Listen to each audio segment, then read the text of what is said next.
Mais écoutez, c'est un beau projet pour le service départemental d'incendie et de secours, mais particulièrement pour les sapeurs-pompiers de Pornic, puisque vous le savez, c'est un projet de longue date qui était très attendu par les sapeurs-pompiers. Et aujourd'hui, ce symbole du pose de la première pierre, c'est le lancement officiel de ce beau projet. Alors sa particularité, c'est évidemment un projet commun au département et au service départemental d'incendie et de secours avec la constitution sur un même dossier d'une caserne de sapeurs-pompiers et d'un centre d'intervention routière qui va regrouper deux groupes d'agents publics qui travaillent d'ailleurs régulièrement, notamment sur les accidents de la route, main dans la main, sur nos opérations de secours. C'est un centre de secours qui fait à peu près 2000 opérations de secours et qui est monté évidemment en puissance ces dernières années.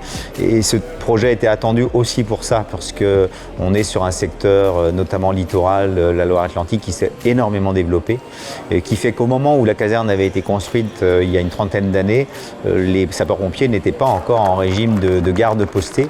C'est arrivé quelques années après et du coup le bâtiment de la caserne s'est trouvé très vite dépassé finalement par cette organisation opérationnelle. Alors on espère évidemment que ce nouveau projet et ce nouveau bâtiment va répondre aux attentes des sapeurs-pompiers et encore une fois il fallait le faire, ne serait-ce que pour qu'ils puissent exercer dans des conditions de travail améliorées et tout à fait acceptables sur les années qui viennent. Mais on espère également susciter un peu de vocation pour renouveler nos effectifs et attirer de nouveaux publics vers cette caserne des sapeurs-pompiers et notamment vers les rangs des sapeurs-pompiers volontaires.